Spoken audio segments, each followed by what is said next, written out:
Mga kagulay, sa ginagawa na po natin ito, tiyak, nagpapatubig na tayo, tiyak, maaalis pa po yung dumi sa sa bahay ng ating mga alaga. At tignan nyo, habang naglilinis tayo, tinaas ko po muna, nakakarpet na rin po ito, mga kagulay.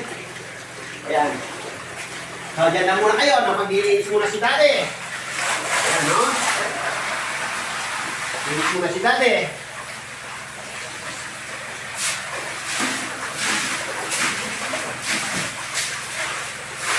Linis si Daddy. Naku, lakas ng tubig. Lakas ng tubig. So, sana mga kagulay, pasupport naman po. Looking po natin Gulayan sa Paaralan YouTube account. Sarap! Mga kagulay, ganito po yung sitwasyon ng bahay ng ating mga alaga. Naku, lalo na kaninang hindi ko pa inalis yung 2 cat litter box yan. Grabe, first time. Ganyang kadumi. Nakakahiya ang ginawa. Ayan po, ang dumi. Pero alam nyo ba, mga kagulay, kung ano dahilan, bakit dumi po ng ganyan?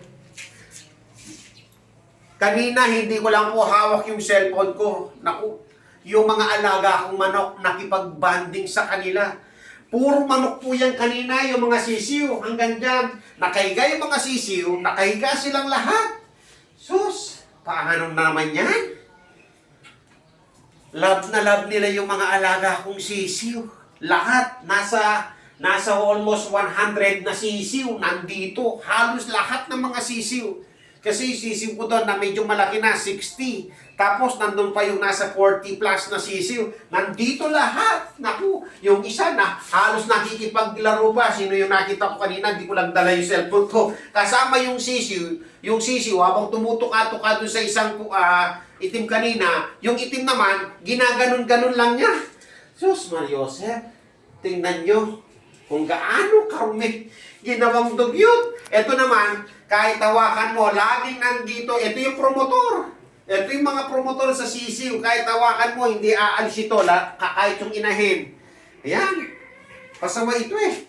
Ito yata yung tumutuka-tuka kanina. Tapos yung isang itim. Kulay itim yung hindi ko lang alam dito sa mga itim. Habang tinutuka-tuka niya, yung kamay naman, yung paa naman ng pusa, gumaganon-ganon. Naku, laging dugyot. Sus, Mariosep. Lalo na kung hindi ko pa inalis yung cat litter. Ano naman yan?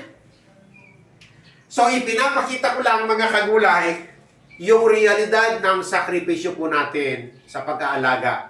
Ganun man, pagod, sa pagpapakain sa kanila, dahil sila'y kaligayahan po natin, hindi po tayo nagagalit sa kanila. Sa halip, natutuwa pa po tayo. Kasi realidad po ng kanilang buhay yan bilang mga alaga. Pero huwag natin iparanas naman laging ganyan. Bilang nag-aalaga naman sa kanila, ginawa yan, ang trabaho lang natin, mga kagulay, linisin yung bahay nila nang walang pagrereklamo. Bakit? Bakit hindi tayo kailangan magreklamo sa ginawa nila? Kasi mahal po natin sila. Gusto natin iparamdam sa kanila yung pagmamahal. Pagamat hindi dapat yan maging lagi-lagi marumi. Pero nagawa nila yan dahil yung mga alagang mga sisiw nandito, lalo na yung mga malalaki kanina nandito. Yung mga sisiw na ano po nito.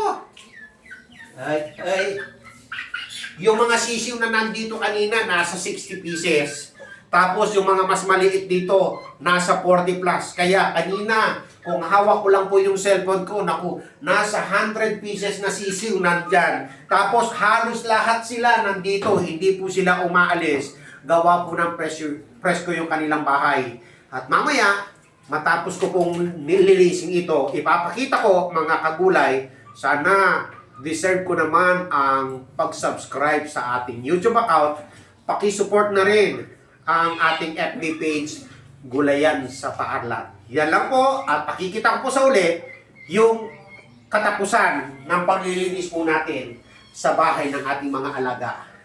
Yan lang po, sana pakipanood. Okay, pwede excuse me po, maglilinis lang po si Daddy. Pwede po? O, sama muna kay Mama. O, tawag mo sila doon sa labas, Mama, para sumama muna sa'yo. Maglilinis si Daddy.